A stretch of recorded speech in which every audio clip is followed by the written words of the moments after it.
Hello everyone. बच्चे, आपके screen पर एक क्वेश्चन दिख रहा है। क्वेश्चन जो है कोलिजन टॉपिक पर बेस्ड है, ठीक है। और एक बार मैं चाहूँगा कि आप क्वेश्चन को रीड करिए एकदम बढ़िया से, और एक फेयर ट्राई आप लोग इसमें अपना दें, और देन आप सोल्यूशन को फॉलो करिएगा, ठीक है। तो आई होप आप सब लोगों ने वीडियो पॉज करके इसको ट्राई करा होगा। तो अब हम चलते हैं, एक बार क्वेश्चन को हम पढ़ते हैं, और जो ज़रूरी इन्फॉर्मेशन है उसको हाईलाइट करेंगे। ऑलरेडी मैंने कलर चेंज करके यहाँ पे लिखा भी हुआ है। तो अगेन, तो यस, स्टार्ट करते हैं हम लोग। बच्चे, एक सिलेंडर है of mass capital M, radius R, moves with constant speed v through a region of space that contains dust particle of mass small m which is at rest। यहाँ पे एक मीडियम है जिसमें बहुत सारे डस्ट पार्टिकल हैं और ये सारे लोग रेस्ट पे हैं। There are n number of particle per unit volume.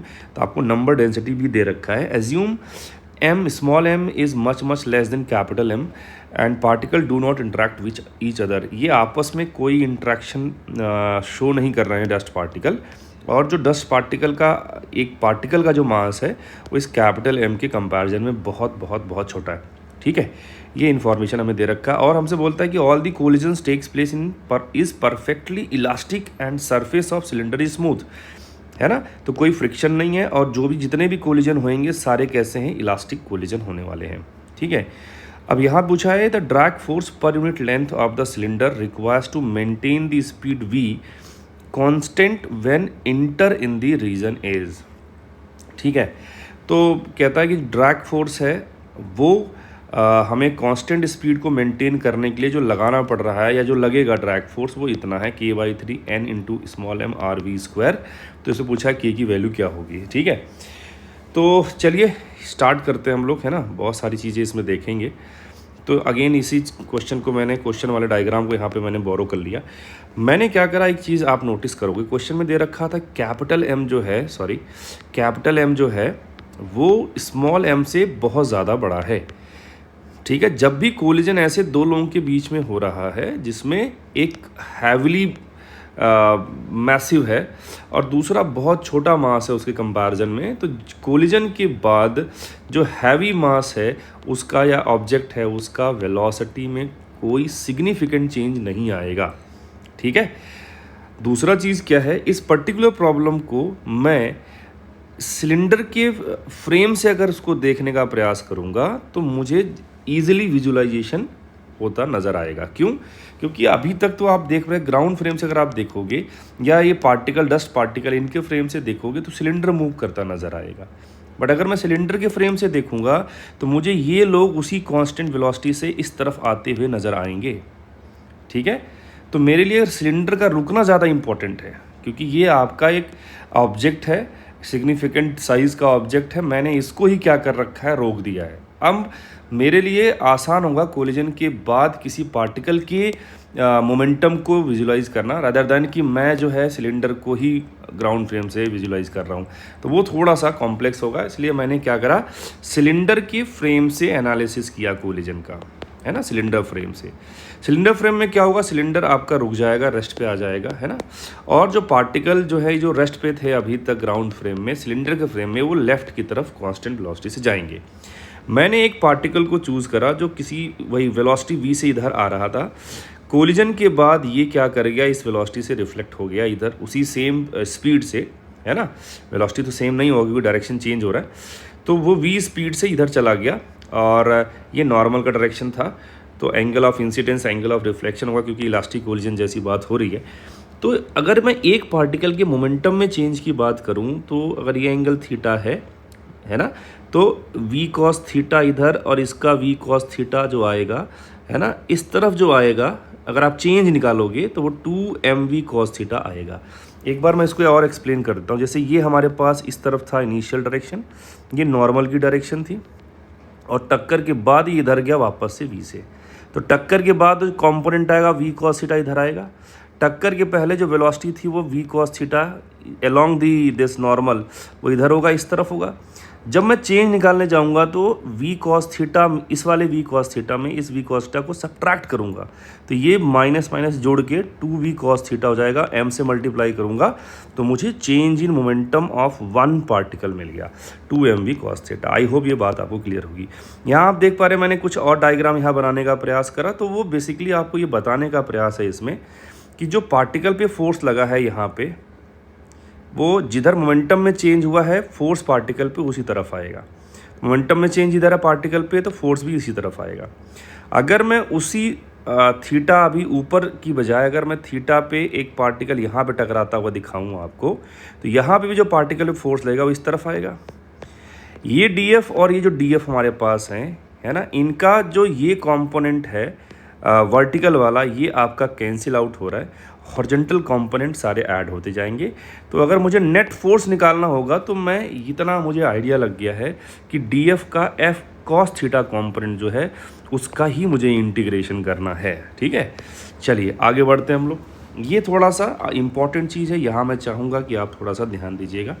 मैंने क्या करा, यहाँ पे थीटा पे जाके डी थीटा का एक एलिमेंट उठाया, इस पार्ट का जो लेंथ है वो आर डी थीटा है। ठीक है, अब इस तरफ जो है पार्टिकल आए जा रहे हैं आए जा रहे हैं आए जा रहे हैं। ठीक है, अब मैं ये जानना चाहता हूँ कि डी टी टाइम में कितना वॉल्यूम जो है इस वाले इलाके में, डी थीटा वाले इलाके में जो है सिलेंडर से स्ट्राइक करेगा।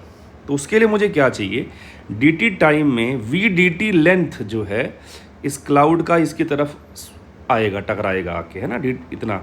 बस मुझे क्या करना है, ये लेंथ तो ये थिकनेस पता है, बस मुझे एरिया मिल जाए तो मेरा काम बन जाएगा, क्योंकि एरिया मिल जाएगा और थिकनेस मिल जाएगा तो वॉल्यूम मिल जाएगा मुझे।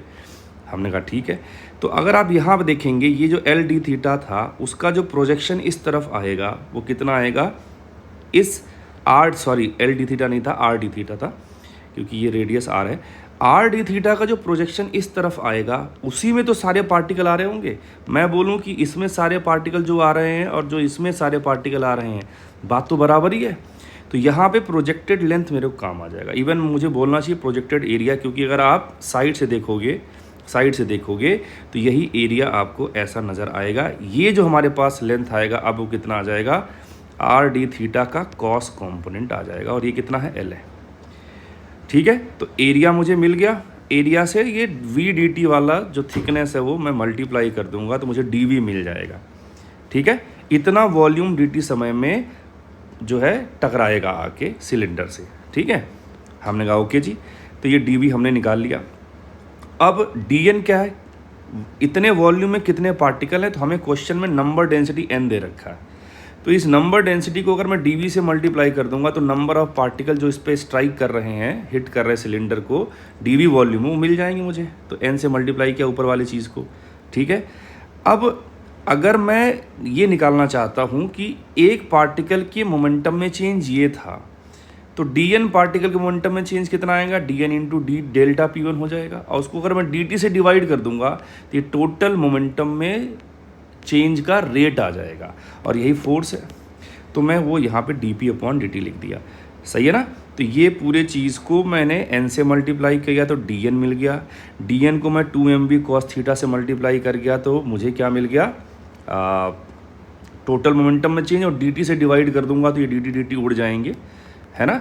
तो मुझे ये फोर्स मिल गया। ठीक है, तो ये जो डी एफ फोर्स हमें टोटल मिल गया है इस वाले पूरे हिस्से में, ठीक है, उसका मुझे अब कॉस थीटा वाला कंपोनेंट लेके इंटीग्रेट कर देना है, क्योंकि ऊपर मैंने एक्सप्लेन करा था आपको कि डीएफ का ये वाला कंपोनेंट सर्वाइव करने वाला है। तो इस पूरे एक्सप्रेशन को मैंने यहाँ पे लिख दिया। आप देख पा रहे हैं यहाँ पे कॉस क्यूब थीटा का टर्म बन रहा है, बाकी 2nr_v² इंटू m बन गया। ठीक है, बस अब मुझे इस एक्सप्रेशन को इंटीग्रेट करना है, क्वेश्चन कुछ ज़्यादा बचा नहीं है।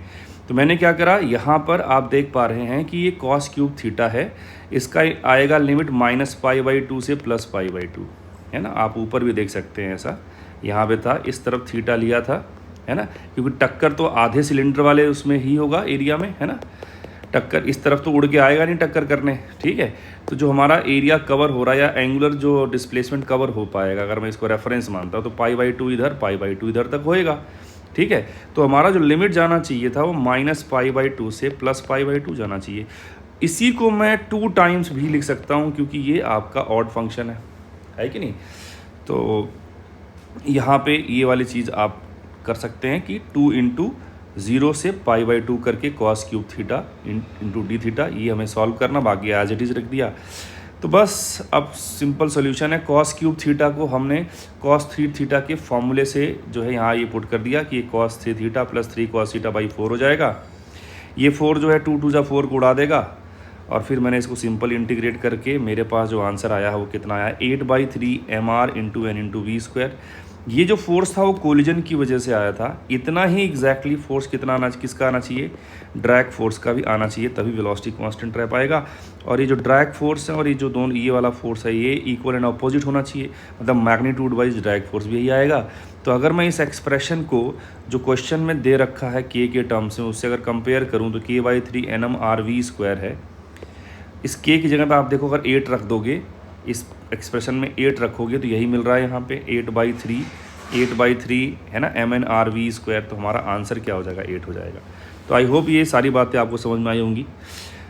ठीक है, मिलते हैं नेक्स्ट वीडियो में, तब तक के लिए बाय बाय, सी यू।